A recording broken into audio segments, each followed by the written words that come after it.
Primero de nada, muchas gracias a todos por asistir a este webinar que hoy vamos a tratar IA en la salud, en la medicina.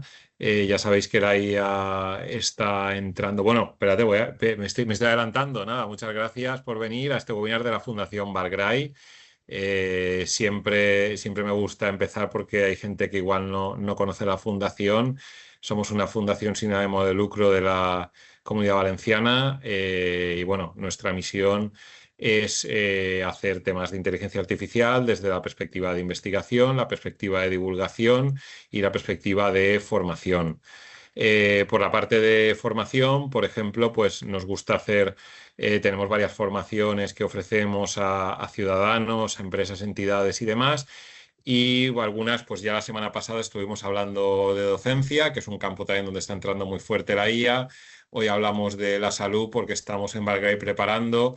Liderado, coordinado de la coordinación académica, corre a cargo, o la dirección académica de José María Sempere, que es nuestro ponente de hoy. Tenemos un curso de IA en salud y hoy queríamos pues hablar de esas claves y comentar un poco dónde va la investigación en inteligencia artificial orientado a la salud, a la medicina, a la investigación biomédica, etcétera.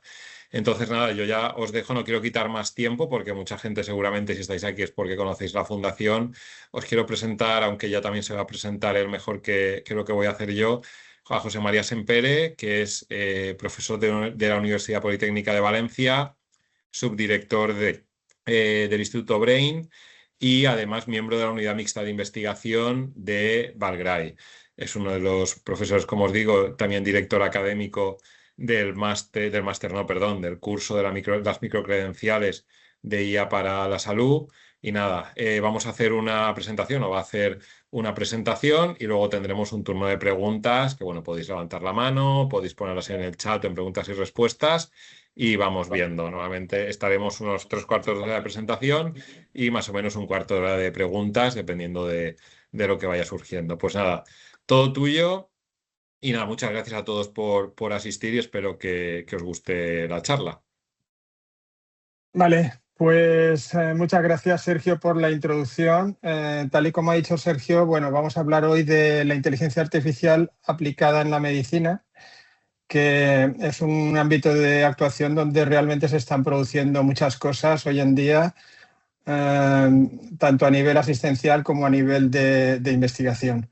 Entonces, bueno, por poner un guión de lo que vamos a hablar, ya Sergio ha hecho parte de mi presentación, voy a dar algún detalle más y después veremos por qué la inteligencia artificial en la biomedicina está ahora mismo casi como una tecnología que es condición sine qua non para la medicina que vamos a tener durante este siglo, ¿no?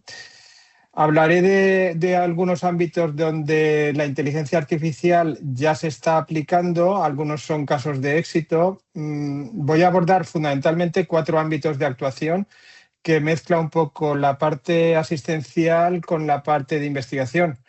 Esos ámbitos son la radiómica, que hablaremos de imagen médica, las tecnologías ómicas, donde hablaremos de toda la parte de secuenciación de genoma, de secuenciación de ARN, en fin, toda la parte de genómica en un concepto bastante amplio.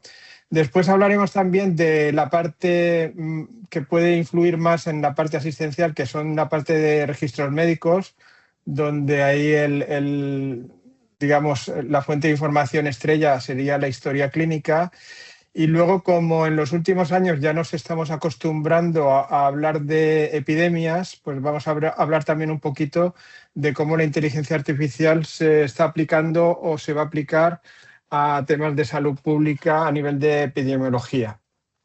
Luego, algo que cada vez vamos a tener más presente, que es toda la normativa y regulación de la inteligencia artificial, que en el caso de la biomedicina pues también va a ser regulada por el espacio de datos sanitarios a nivel europeo, que es algo que tenemos ya encima de la mesa. Entonces comentaré un poquillo esas normativas, cómo nos van a afectar y después ya prácticamente acabaremos con la parte de retos y desafíos en la medicina y hablaré un poquito de inteligencia artificial explicable que es una condición sine qua non para aplicar la inteligencia artificial en la medicina. Al final de la charla, pues le daré paso a Sergio para que un poco refresque el tema de los cursos que tenemos ahora mismo ofertados dentro de Valgray, que se centran casi con el guión que os acabo de dar. Bueno, pues dicho esto, vamos a hablar un poco de mí. Tal y como ha dicho Sergio, yo soy profesor titular de universidad en la Universidad Politécnica de Valencia desde hace ya la tira de tiempo, casi me da vergüenza decir cuándo empecé. Y además la labor de investigación la hago por un lado en el Instituto BRAIN, que es el Instituto Universitario Valenciano para la Inteligencia Artificial de la UPV, y también la hago en la Unidad Mixta de Investigación de Valgray, que es una unidad que recoge investigadores de las universidades públicas de la Comunidad Valenciana. Además, ahora mismo estoy metido en un proyecto que empezará el año que viene, que es el Máster Universitario en Tecnologías de Inteligencia Artificial, que es un título nuevo que la Universidad Politécnica ha montado en el campus de Hangzhou, en China, y que empezará al año que viene. Durante los últimos 10 años he estado involucrado en un aula de empresa específica de medicina personalizada que se desarrolló en la UPV desde el año 2018 a 2025, donde estuvimos haciendo actividades relacionadas con la bioinformática aplicada a la medicina personalizada, que fue patrocinada por la empresa farmacéutica Roche.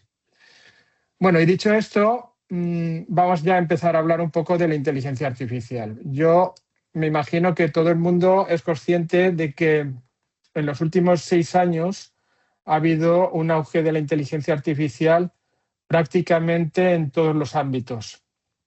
Esto yo quiero explicar que fundamentalmente se debe a que una aplicación como fue ChatGPT, que todo el mundo la conoce hoy en día, en 2019 tuvo un arranque de registro cuando se abrió de forma gratuita a toda la sociedad, y ahí hubo un arranque de registro de usuarios tremenda, más de 1 millón de personas en un plazo de tiempo muy corto, ¿no? Entonces eso ha hecho que la inteligencia artificial pues ha ido cada vez más y más metiéndose en todos los ámbitos profesionales de nuestra sociedad y también en los ámbitos sociales, ¿no? Pero si hablamos de inteligencia artificial, en realidad la inteligencia artificial es una disciplina que tiene más de 70 años. Incluso si nos pusiéramos un poco estrictos, ya se empieza a hablar de redes neuronales artificiales en los años 40 del siglo pasado. Entonces, la inteligencia artificial ha ido pasando por una serie de etapas, lo que llamamos valles y lo que llamamos primaveras, ¿vale? Donde en algunos casos ha habido mucha expectativa con lo que podía llegar a obtenerse con técnicas de inteligencia artificial. Luego ha habido a lo mejor un poco de frustración porque esas expectativas no se cumplían a corto plazo, y luego ha habido de nuevo una alimentación de expectativas. Entonces ahora mismo estamos en lo que llamamos una primavera de la inteligencia artificial, en el sentido de que hay muchas expectativas puestas en este tipo de herramientas, ¿vale? ¿Y qué es lo que ha hecho que este tipo de herramientas hoy en día la podamos ver como unas herramientas que están funcionando tan bien en muchos ámbitos? Bueno, pues yo creo que hay 3 cosas fundamentales que han hecho que la inteligencia artificial desde los años, podemos decir, 2000 en adelante, haya explotado. Por una parte, los datos, ¿no? Porque en inteligencia artificial la mayoría de aplicaciones con las que se está trabajando se basan en técnicas de lo que llamamos aprendizaje automático. Y entonces el aprendizaje automático en inteligencia artificial se alimenta de datos. ¿Qué es lo que pasaba? Pues que a lo mejor en los años 80 o en los años 90, pues los datos eran muy difíciles de conseguir. Es decir, que en cualquier proyecto de investigación que abordaras en esa época, la mitad del presupuesto del proyecto se te iba en recoger datos. Eso hoy en día ya no tenemos ningún problema. Es decir, tenemos datos centralizados, tenemos datos distribuidos, tenemos acceso a datos públicos. Hoy en día, pues por ejemplo, tenemos dispositivos como los relojes inteligentes, los smartwatch, que con aplicaciones de salud nos están dando continuamente información, ¿vale?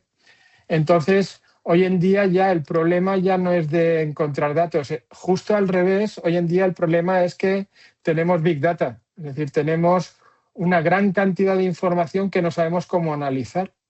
Y por eso es por lo que la inteligencia artificial es el tipo de tecnología necesario para que esa gran cantidad de datos que tenemos que analizar lo podemos hacer de una forma eficiente y razonable.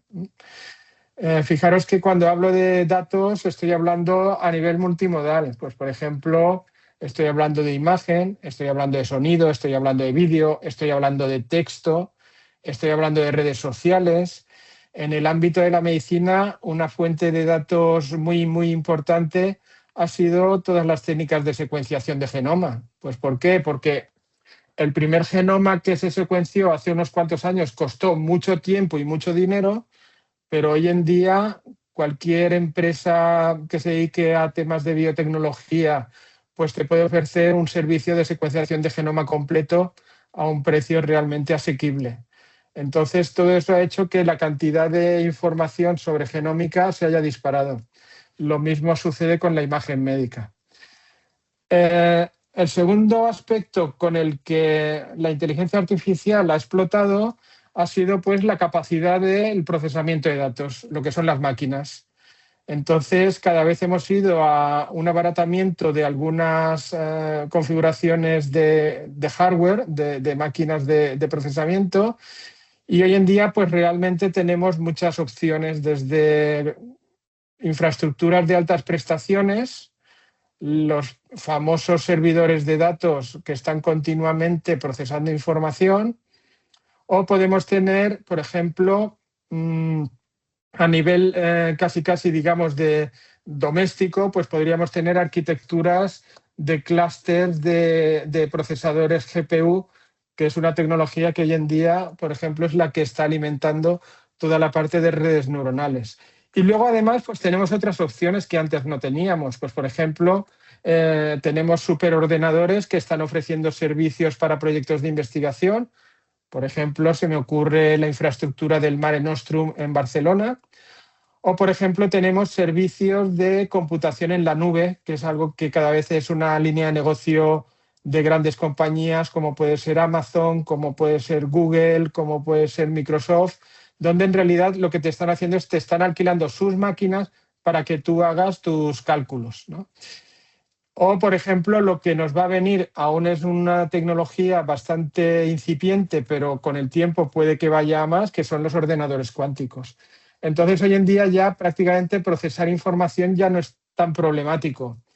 Hay una derivada de esto, y es que, por ejemplo, los grandes centros de datos están haciendo un consumo de recursos de energía y de agua que en su momento habrá que analizar. Pero bueno, eso será otra discusión, ¿vale? Y luego, en la tercera pata por la que la inteligencia artificial ha tenido un boom en los últimos años es porque ya tenemos librerías de programación de sistemas informáticos que son librerías de ámbito abierto, que llamamos, ¿no? Estas librerías, ¿qué pasa? Pues que todo el mundo las puede usar.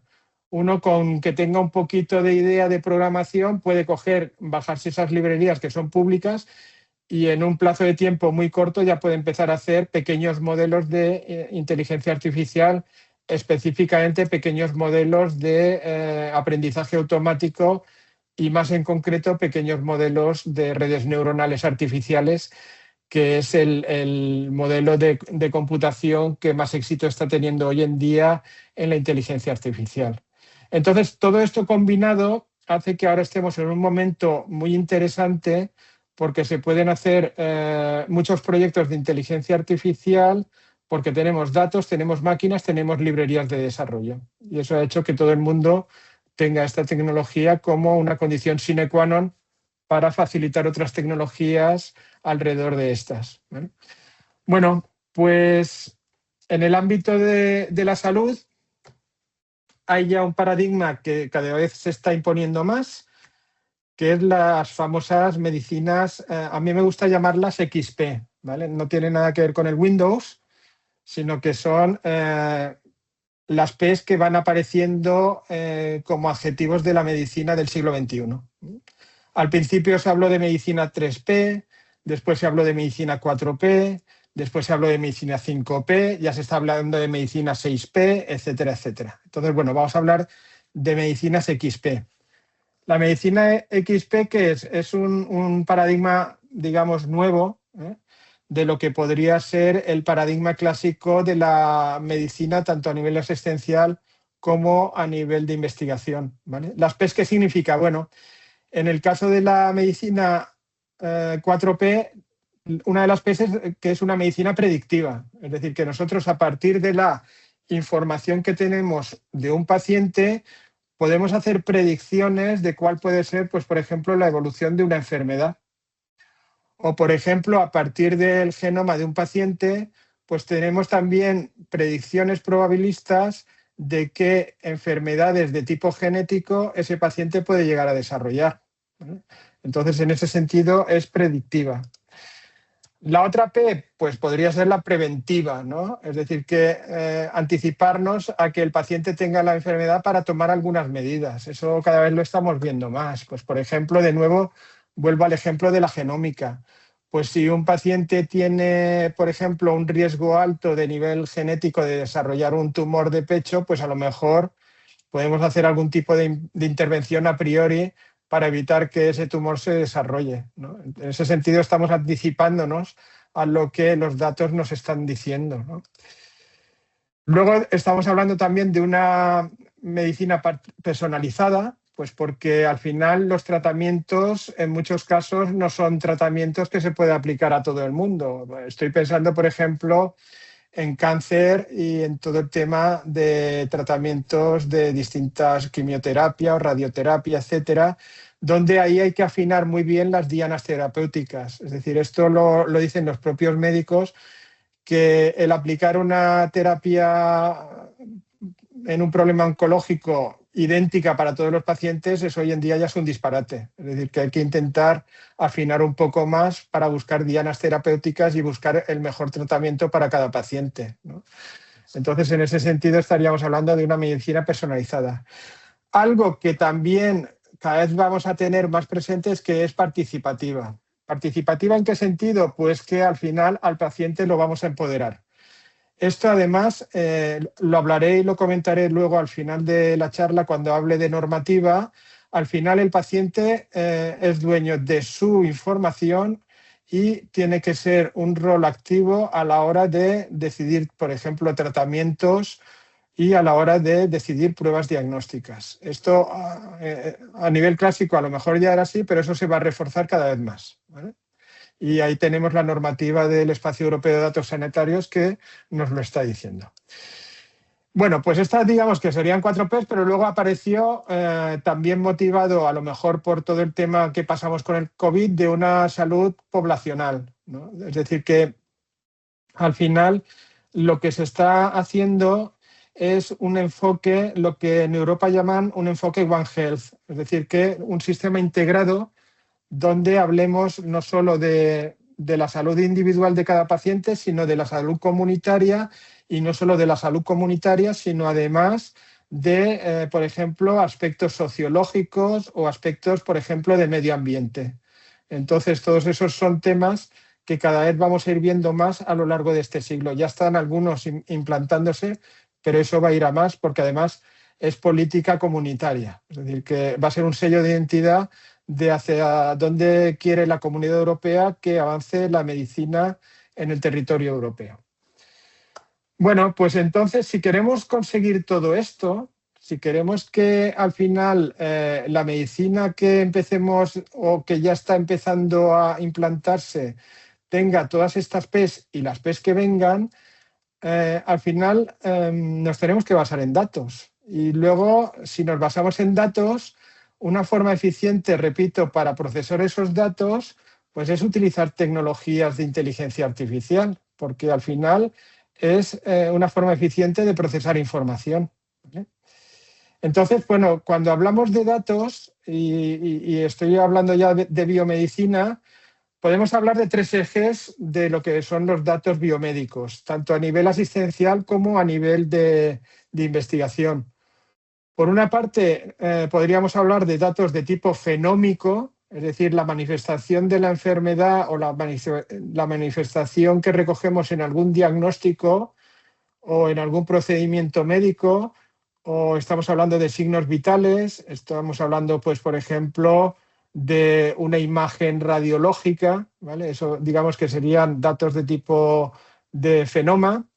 Luego tenemos toda la parte de genómica que cada vez va a ir a más, porque además es un tema que cada vez las consellerías de salud en España lo tienen cada vez más presente. En todas las consejerías de salud se está empezando a elaborar un plan, algunos más adelantado, otros menos adelantado, de introducir la medicina genómica tanto a nivel de investigación como asistencial. Y ahí estaríamos hablando de técnicas de secuenciación de exomas, polimorfismos de nucleótidos simples, genomas completos, genomas, estudios de asociación, etcétera, etcétera. Eso es otra fuente de información. Ahí es donde tenemos un Big Data tremendo. Y luego tenemos la tercera pata, por lo que os he dicho antes del One Health, que es el exposoma, pues datos de clima, datos de dieta, agentes infecciosos, sobre todo esto cada vez es más importante a nivel de epidemiología. Por ejemplo, estos días estamos todos con la noticia del crucero y el virus que parece que sea aquello, el barco de los apestados, que en fin, ya veremos dónde acaba. Entonces es otro tema que hay que considerar, ¿no? Entonces, estas tres fuentes de información hay que combinarlas y esto al final lo que nos dan son fuentes de datos. Esas fuentes de datos nos la puede dar o bien técnicas ómicas, pues por ejemplo técnicas de secuenciación NGS, o bien nos la da la historia clínica, pues por ejemplo a nivel de fenoma tenemos detallado la serie de analíticas, las observaciones de las pruebas diagnósticas, etcétera. O tenemos, pues, por ejemplo, algo que cada vez va a ir más a más, que son los dispositivos portátiles. Hoy en día ya, por ejemplo, lo he comentado creo que antes, los relojes inteligentes ya son una fuente de información. Hoy en día el tema de la teleasistencia, tanto a pacientes mayores como a pacientes en zonas despobladas, va a ser un tema que va a ser condición sine qua non. Entonces, eso es otra fuente de información. Y bueno, las redes sociales, por ejemplo, tan importantes, pues, por ejemplo, para hacer trazabilidad de infecciones, pues, por ejemplo, nosotros estamos ahora mismo con un proyecto de repunte de VIH, de SIDA, y entonces el tema de redes sociales es muy importante para hacer trazabilidad. Y con todo esto, ¿qué podemos hacer? Bueno, pues podemos hacer investigación, podemos hacer prevención, podemos hacer seguimiento de los pacientes, podemos hacer un pronóstico. Es decir, que al final tenemos una serie de herramientas que nos está ayudando, bueno, digo nos está porque estamos hablando de equipos multidisciplinares que están actuando ya a nivel tanto de hospitales como se verá más a corto plazo en atención primaria, etcétera, etcétera, ¿vale? Entonces, eso es con lo que tenemos que jugar. Vale, y a partir de aquí, bueno, pues a partir de aquí, ¿para qué podemos utilizar todos estos datos? Bueno, pues la IA en la medicina se está aplicando a muchos niveles. Pues, por ejemplo, en diagnóstico, ¿vale? En diagnóstico ahora hablaré de ámbitos concretos de aplicación, pues, por ejemplo, para hacer detección de cambios en el comportamiento, pues, por ejemplo, de un tumor. Estamos continuamente haciendo imagen médica de un tumor y podemos ver la evolución que ese tumor va a tener a corto, medio y largo plazo. Incluso en algunos casos se está viendo que sistemas de inteligencia artificial están haciendo una detección de tumor a nivel muy temprano. Es decir, incluso antes de que los radiólogos lo puedan detectar. Entonces, eso es una herramienta valiosísima tanto para el facultativo como para todo el equipo médico, ¿vale? Luego tenemos también algo que va a ser cada vez más importante por toda la aproximación One Health que os he comentado antes de de la Comunidad Europea, pues por ejemplo, en trastornos mentales en salud mental. Es decir, que a partir, por ejemplo, de un historial clínico que ha escrito un psiquiatra o que ha escrito un psicólogo clínico o un psicoterapeuta, a partir del análisis de esa historia clínica, pues a lo mejor ya se pueden empezar a ver rasgos de enfermedad clasificados en el DSM. Si, por ejemplo, estamos hablando de salud mental, ¿no? Pues a lo mejor rasgos de ansiedad o rasgos de depresión, etcétera, etcétera, ¿vale?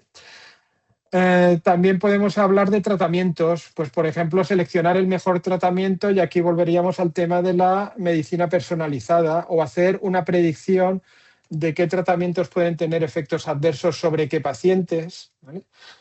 Luego, a nivel de farma, la inteligencia artificial ya es una herramienta necesaria, ya no es que una opción, es necesaria. ¿Por qué?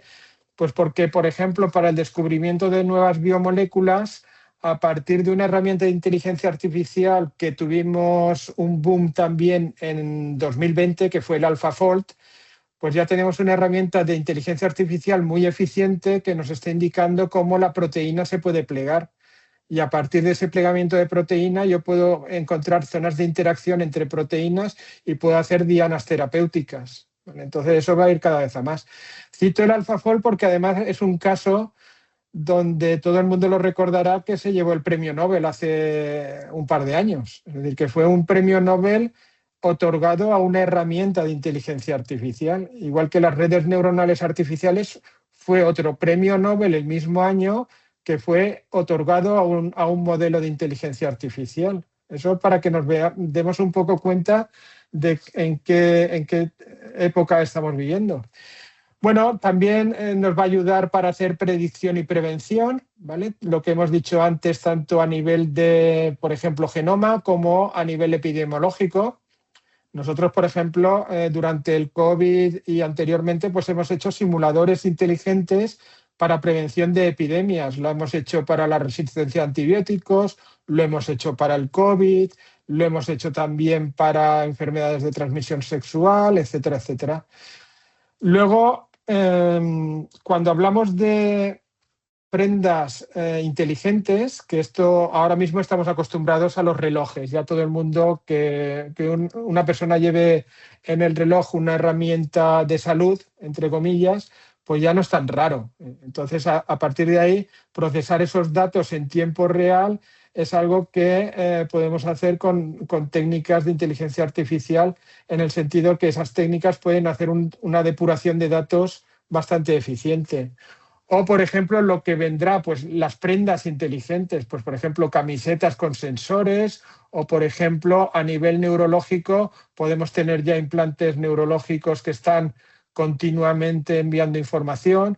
De hecho, hay un proyecto que tuvo bastante repercusión hace unos meses aquí en Valgray, donde uno de nuestros investigadores, que era Jordi Linares, no sé si lo visteis porque tuvo bastante repercusión, donde a partir de una interfaz con el paciente, que era un paciente de ELA, pues podía recuperar de forma artificial su propia voz y comunicarse con su familia. Entonces, esos son interfaces a nivel persona-máquina que cada vez van a ser más presentes. Y luego algo importante que parece que se nos olvida, pero está ahí, pues por ejemplo, una herramienta de inteligencia artificial puede ser un entrenador muy bueno, pues por ejemplo, para los residentes tanto a nivel de MIR, como de FIR, como de BIR, como de PIR. ¿Por qué? Porque puede crear perfiles ficticios de pacientes que no son reales y nos quitamos de encima mucho problema a nivel de privacidad y consentimiento de los pacientes para utilizar sus datos. Entonces, todo esto ya son ámbitos en los que en mayor o menor medida la inteligencia artificial está actuando. Vamos a aterrizar un poco alguno de estos temas. Pues, por ejemplo, radiómica. Radiómica, me gusta hablar de este ámbito de actuación porque es el que más éxito está teniendo y es de los primeros que se está llevando ya a la consulta médica a nivel asistencial, ¿vale? Cuando hablamos de radiómica, pues estamos hablando de imagen médica, estamos hablando de resonancia magnética, o estamos hablando de TACs, o estamos hablando de PETs, o estamos hablando de ecografías, etcétera, etcétera, ¿vale?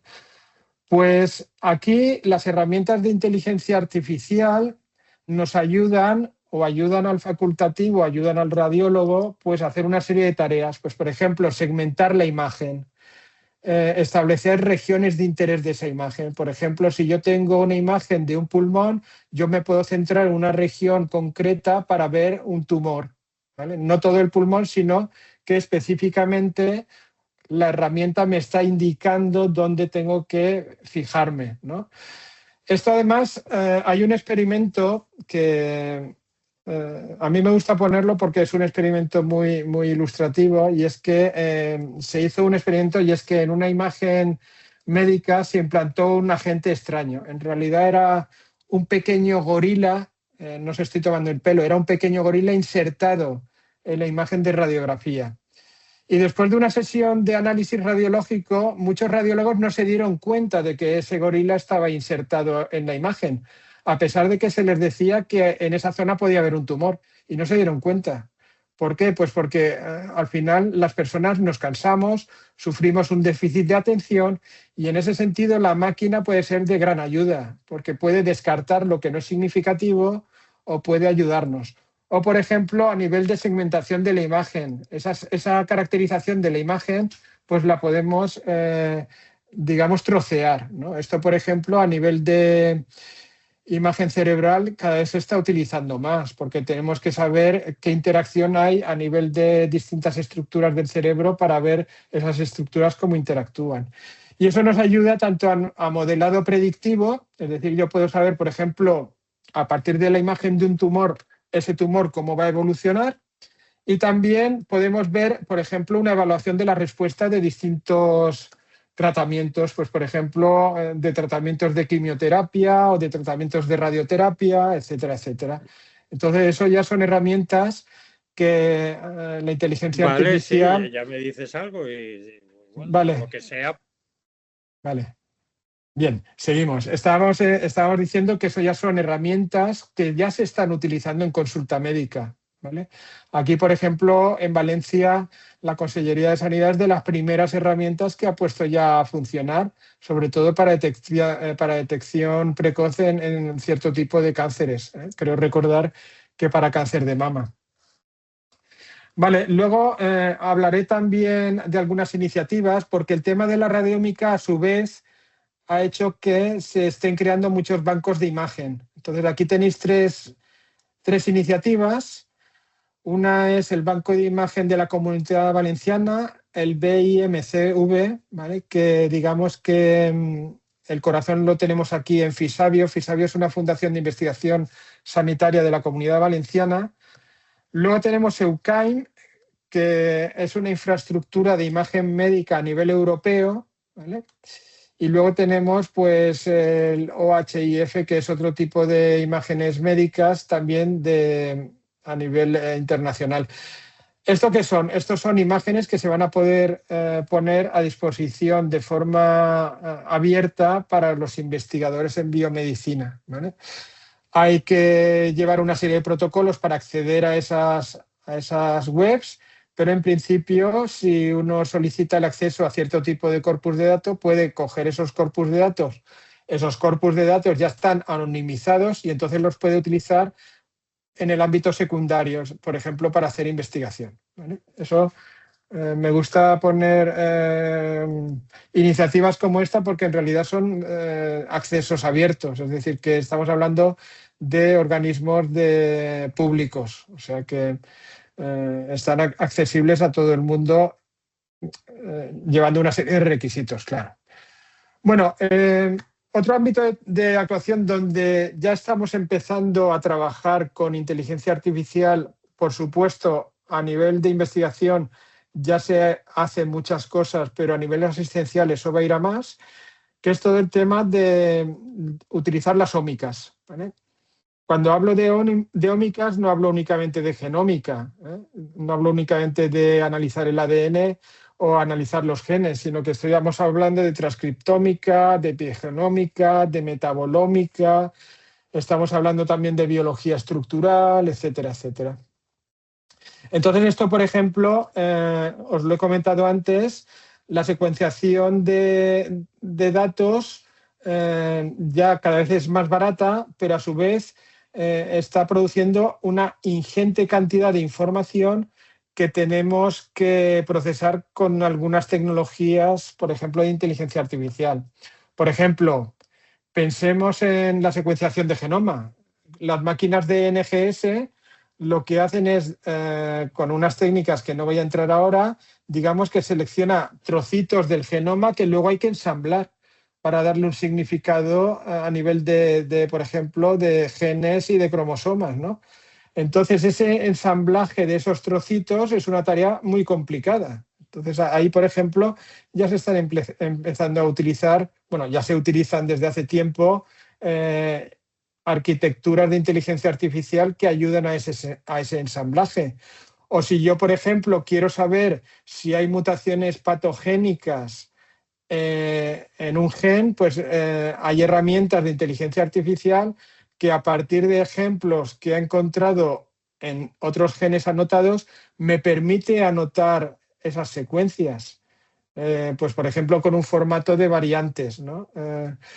Es decir, ¿esto en qué va a redundar? Pues en una mayor precisión a la hora de anotar los datos, va a redundar también en un menor tiempo de análisis, va a, digamos que, acortar el camino hacia la medicina personalizada, etcétera, etcétera. Y con todo esto, ¿qué podemos hacer? Bueno, pues luego viene la parte de análisis, ¿vale? Con todos esos datos que yo he anotado utilizando herramientas de inteligencia artificial, utilizo de nuevo herramientas de inteligencia artificial para hacer un análisis, ¿vale? Incluso puedo hacer una integración de datos, ¿vale? Esa integración de datos me llevaría a un tipo de tecnología de las cuales hablaré un poquito más adelante, que son los gemelos digitales, ¿vale? Entonces, aquí estamos utilizando tecnologías, pues por ejemplo, de Machine Learning, de Deep Learning. Estamos hablando también de tecnologías de procesamiento de lenguaje natural. ¿Por qué? Porque al final, cuando yo estoy trabajando en un ámbito genómico, yo puedo diseñar lo que llamamos un modelo de lenguaje genómico, como si fuera un chat GPT que de lo único que entiende es de biomoléculas y de genes y de anotaciones genómicas, ¿vale? Y entonces ahí yo puedo interactuar con esa herramienta especializada en este ámbito en lenguaje natural. Entonces, eso ya son trabajos de investigación que cada vez van a ir a más a la parte asistencial. O, por ejemplo, en los registros médicos. Esto es súper importante en temas de salud mental, ¿vale? Entonces, habitualmente la información de historia clínica tiene una parte, digamos, cuantitativa. Pues, por ejemplo, si yo hago un análisis de sangre, pues tengo los valores de lo que he estado analizando, un análisis de orina, o si estoy analizando el colesterol, ¿vale? Eso digamos que podrían ser valores numéricos.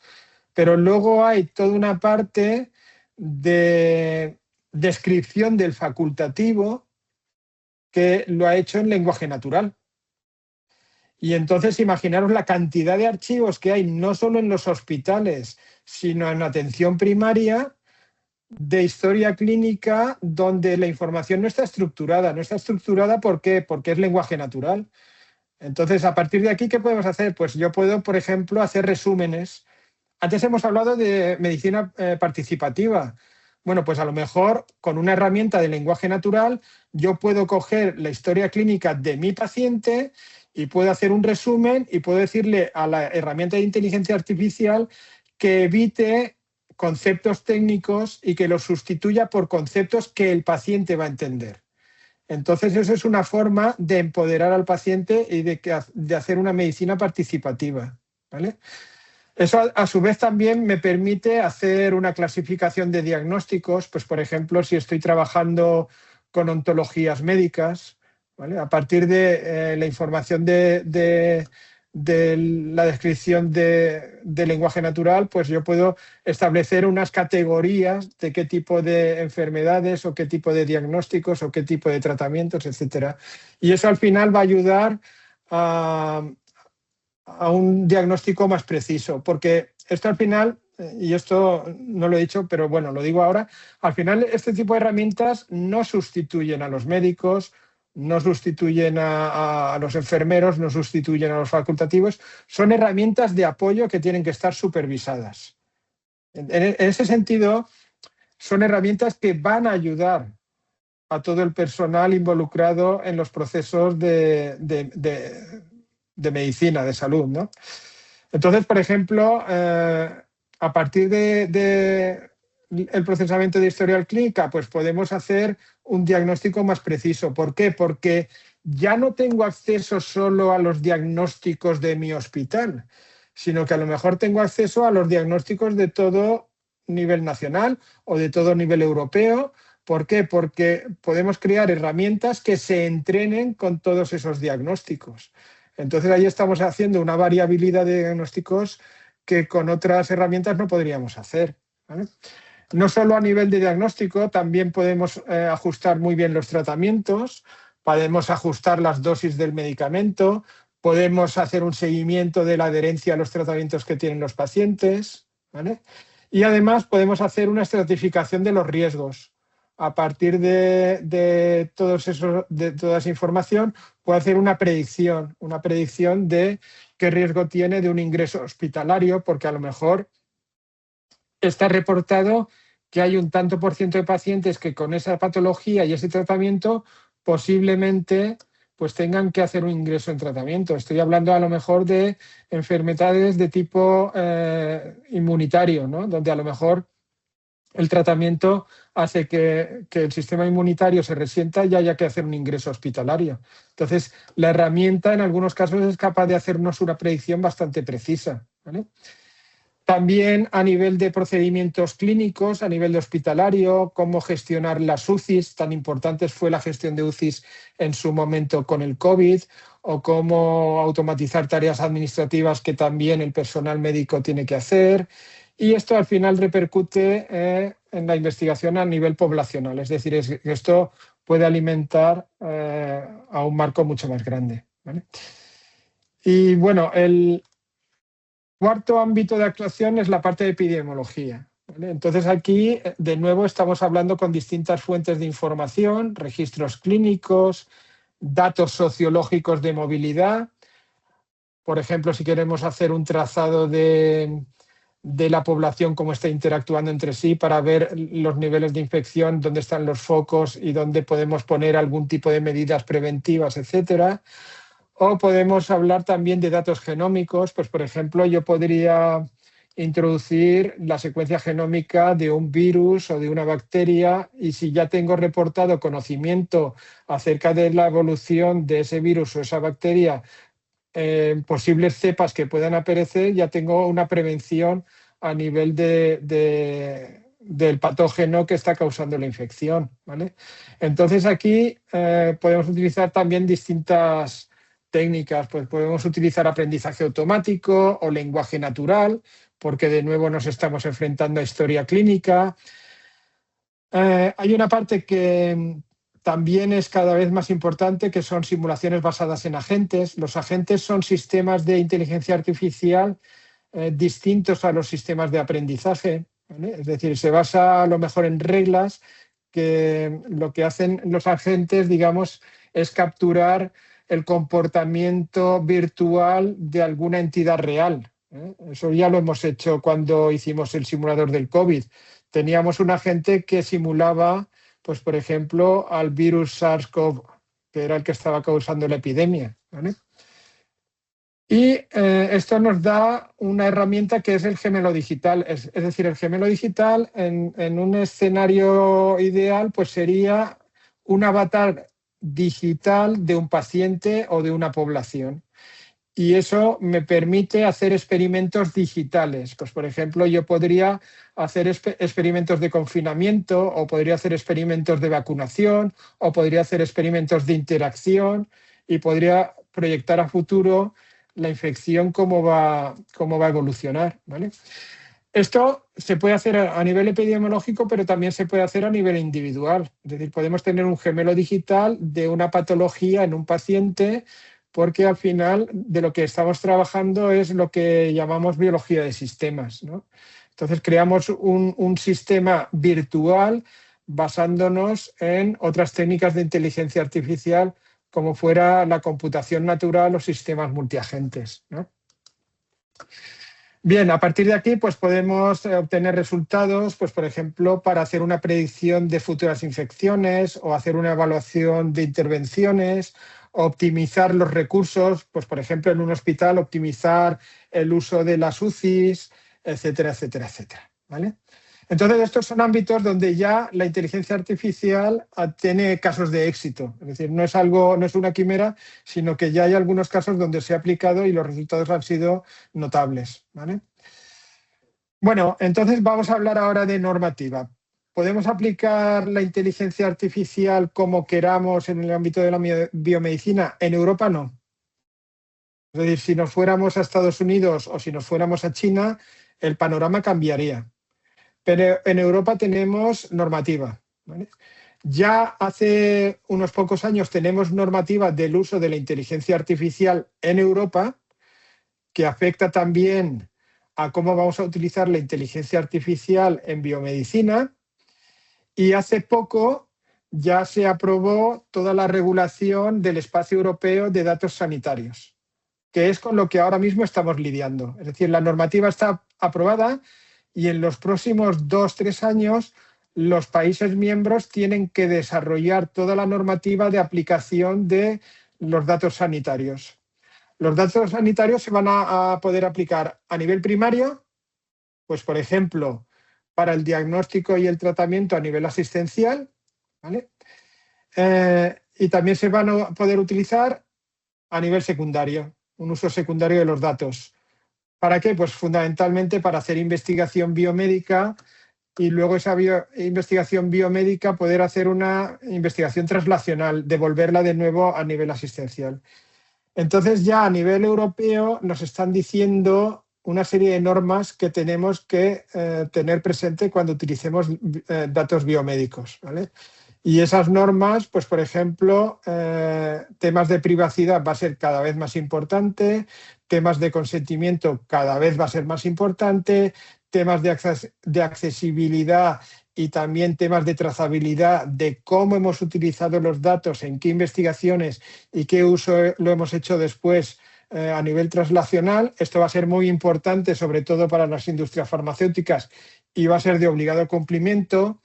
Y entonces aquí tenemos un panorama de reglamentación que ya no solo hablamos de espacio de datos de salud, sino que hablamos de inteligencia artificial, también estamos hablando de los reglamentos de productos sanitarios, porque al final, en muchas ocasiones, las herramientas de inteligencia artificial que pongamos en funcionamiento en los hospitales y en los centros de atención primaria, en algunos casos va a tener un sello de ser exactamente un producto sanitario. Entonces esto cada vez lo vamos a tener más presente. Luego tenemos también toda una normativa de ciberseguridad, porque al final la privacidad es algo que es condición sine qua non, etcétera, etcétera, etcétera. ¿Vale? ¿Con esto qué quiero decir? Con esto lo que quiero decir es que vamos a ir a un escenario un poco más complejo que lo que tenemos ahora, ¿vale? Pero también va a ser más garantista y también nos aproxima a nivel de Unión Europea a la medicina XP y el espacio europeo de datos sanitarios como un espacio común donde problemas como la interoperabilidad ya no sea un problema, sino que sea una solución, ¿vale? Bueno, retos. ¿A qué nos estamos enfrentando hoy en día? Ya casi estoy terminando. Pues, por ejemplo, a nivel de la medicina personalizada, datos, datos y datos. Ya no la calidad de datos, sino cómo accedemos a esos datos, sino qué datos van a estar disponibles, qué datos pueden ser significativos, qué datos no tienen sesgos, ¿vale? ¿Por qué? Porque a partir de los datos nosotros podemos hacer una trazabilidad de la herramienta de inteligencia artificial como la hemos entrenado.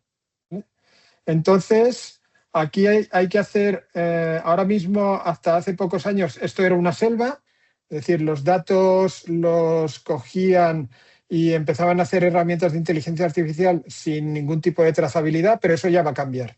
Eso en el ámbito biomédico ya no se va a poder hacer, ¿vale? Entonces esto al final lo que requiere es tiempo y dinero. ¿Por qué? Pues porque necesitamos crear unas infraestructuras seguras para poder utilizar datos biomédicos, ¿vale? Y en eso es en lo que ya están las administraciones. Ya algunas administraciones ya se están poniendo las pilas para crear infraestructuras de acceso a datos biomédicos de forma federada, con todas las garantías de consentimiento, con todas las garantías de privacidad, etcétera. Por ejemplo, lo que os he puesto antes de Radiómica, la parte de UKAIM, ahí ya están estableciendo un acceso privado y seguro a los datos de los pacientes, y los pacientes tienen un rol activo. Es decir, pueden en todo momento decir para qué investigaciones ceden sus datos y para qué investigaciones no ceden sus datos. Luego, a nivel de traslación, bueno, pues necesitamos que los sistemas de inteligencia artificial sean explicables, porque si no son explicables en biomedicina es un poco complicado. Es decir, por muy bien que un sistema funcione, si no damos una explicación de por qué ese sistema nos está dando una explicación de un diagnóstico, porque nos está sugiriendo un tratamiento, sin esa explicabilidad, pues el facultativo no se va a terminar de fiar, y además con buen criterio. En el caso de la imagen no es tan problemático porque la explicación es la imagen.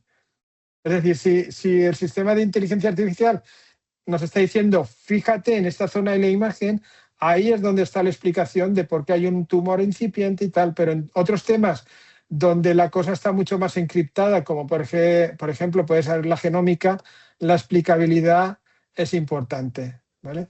Validar los sistemas de inteligencia artificial por parte de los facultativos es importante. Que el entorno normativo va a también mediatizar la traslación de la inteligencia artificial a nivel asistencial es importante, ¿vale? Entonces, esto ya es un reto, ¿vale? Y luego, a nivel de formación de usuarios, y esto va a entroncar un poco con lo que luego os va a comentar Sergio, es necesario que todo el mundo tenga ya una formación básica en inteligencia artificial, porque si no, no tenemos un vocabulario común. Fijaros que cada vez va a ser más común tener equipos tanto de investigación como comités de diagnóstico multidisciplinares. Entonces ahí vamos a tener médicos, vamos a tener enfermeros, vamos a tener también cada vez más bioinformáticos, vamos a tener también científicos de datos. ¿Por qué? Porque pueden en un momento dado aportar estrategias a partir de las herramientas de inteligencia artificial o a partir de los facultativos, ajustar las herramientas de inteligencia artificial que se estén gastando, etcétera, etcétera. Y para todo ello es necesario crear un vocabulario común. Y ese vocabulario común, si no se tiene una información y una formación básica en inteligencia artificial, pues simplemente no sabemos de qué estamos hablando. Entonces, por eso es por lo que tener una capacitación mínima de los profesionales en el ámbito de inteligencia artificial va a ser cada vez más necesario. Si no, al final, el médico va a tener un rol pasivo, va a gastar, cuando digo el médico, digo cualquier profesional sanitario, va a gastar las herramientas que si es un centro de salud pública le ponga a su disposición la administración, si es un centro de salud privada le ponga la gerencia del hospital o el centro de atención primaria o el centro de atención médica, pero no va a saber qué está utilizando. Es decir, que prácticamente para él la herramienta va a ser una caja negra y entonces eso le va a restar mucha capacidad de decisión y mucha capacidad sobre todo de discernir lo que es importante y lo que no es importante, ¿vale? Porque repito que aquí en el centro está la persona. Podemos tener herramientas de inteligencia artificial muy buenas, pero si al final la persona que las va a utilizar no sabe cómo utilizarlas y no sabe esas herramientas, qué información le están dando y por qué se las está dando, estamos perdiendo prácticamente la mitad del potencial de la inteligencia artificial, ¿vale? Por eso es por lo que cada vez es más importante la formación. A raíz de la explicabilidad, bueno, aquí tenéis un esquema clásico de aprendizaje automático. Lo de arriba sería un esquema clásico donde utilizamos un módulo que sería el módulo de aprendizaje, que al final lo que nos da una caja negra. Y entonces, cuando hablamos de inteligencia explicable, lo que hacemos es que ese módulo de caja negra lo vamos a enriquecer con otros módulos, de forma que al final el facultativo, la persona que esté utilizando las herramientas, pues sepa el resultado que le ha arrojado, por qué se lo ha arrojado. Esto, por ejemplo, cada vez es más necesario en las redes neuronales. Las redes neuronales artificiales son modelos que han tenido mucho éxito a nivel de biomedicina. En imagen es prácticamente el modelo más competitivo que se puede utilizar. En procesamiento de lenguaje natural también, pero el problema de las redes neuronales es que mayoritariamente actúan como cajas negras. Y entonces lo que tenemos que hacer es dotar a esa caja negra de una capa de explicabilidad, que a eso nos dedicamos también los que nos dedicamos a investigar en inteligencia artificial. Vale, y yo prácticamente con esto he terminado. Sergio, si quieres, te paso un momento Sí, la palabra sí, y comentas tú nada, el tema de... muchas gracias por la presentación y nada, comentaros, como os comentaba, como os decíamos al principio, Chema es el director académico de estas microcredenciales que tenemos.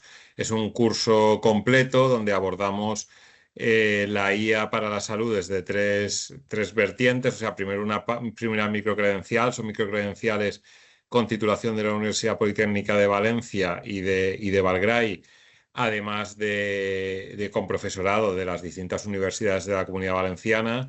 Y nada, tenemos tres conceptos básicos de IA en la salud, nada, muy básicos, conceptos básicos de todo lo que, digamos, ampliar lo que hemos visto hoy, evidentemente no en una hora, en tres cuartos, sino en más tiempo, en unas 25 o 30 horas. Luego tenemos para la investigación biomédica, para esta gente que está dedicada más en los laboratorios, etcétera. Y luego tenemos la tercera, que sería para la salud existencial. Ahora mismo, pues tenemos un pack que, para que le interese a las tres, estamos ofreciendo un 50 euros de descuento, añadiendo el cupón que viene aquí. Luego, tranquilos, que si se ve un poco pequeño, pasaremos esta información por si a alguien le interesa. Lo mismo si a alguien le interesa una o dos sueltas, que no quiere las tres, también por haber asistido, también os ofrecemos un 5% para poder adquirirlas. Empezaremos, la idea es empezar ahora este mes de mayo, cerrar grupo y poder empezar en lo que queda de mayo, impartir las tres. Y nada, yo ya por parte, digamos, la presentación estaría, y como os he dicho antes, aunque nos pasa un poquito, vamos a dejar un turno de preguntas, aunque sea rápido, porque creo que puede ser interesante si alguien quiere comentar. Teníamos por ahí una pregunta en el chat o un comentario Sí, que sí, lo dice acabo José de leer. Antonio, ¿lo estás leyendo? José Pues Antonio, si quieres sí. comentarlo. Vamos, no sé si José Antonio se ha ido o está en la reunión. Vamos a ver, cuando he hablado de gemelo digital, cuando se hace un gemelo digital se anonimiza. ¿Esto qué quiere decir? No tengo los datos del paciente, tengo datos que está, digamos, representando la patología del paciente. Es decir, que en ese momento, lo digo porque por aquí ha comentado que el tema de confidencialidad, es decir, yo no es que vuelque todos los datos del paciente en el gemelo digital. Yo lo que hago es que con los datos de ese paciente y con los datos de muchos pacientes que tengan la misma patología, creo un avatar digital. Ese avatar digital no tiene pacientes, no tiene datos del paciente, por lo tanto se preserva totalmente la privacidad y es una herramienta súper valiosa. ¿Por qué? Pues porque yo puedo hacer un entrenamiento tanto de tratamientos como de diagnósticos y eso me va a ahorrar tiempo y dinero. Es decir, que no estamos volcando los datos del paciente. No sé si, José Antonio, querías preguntar algo más o esto te lo ha aclarado. Bueno, en el caso de que esté José Antonio. No, dice que Vale. gracias, entiendo que no hay ningún comentario más. ¿Alguna pregunta? Podéis o levantar la mano o abrir el micrófono, como veáis. Alguien o el chat, lo que veáis. Pero bueno, veo que de momento no hay preguntas. Pues nada, de todas formas, nosotros ya sabéis que estamos disponibles. Tenéis el contacto de José María que lo pone aquí. Tenéis el contacto de Valgray también para cualquier cuestión, cualquier duda. Y nada, yo terminar dándos las gracias a todos por venir, a Chema, a José María por ser el ponente hoy. Ha estado muy interesante. Creo que ha dado bastantes claves de por dónde están yendo y por dónde irán las cosas en la IA en tema de salud y medicina. Y nada, bueno, gracias por venir a todos. Recordad que en Valgray pues siempre estamos haciendo eventos y demás y estad atentos a nuestras redes y nada, muchas gracias y hasta la próxima.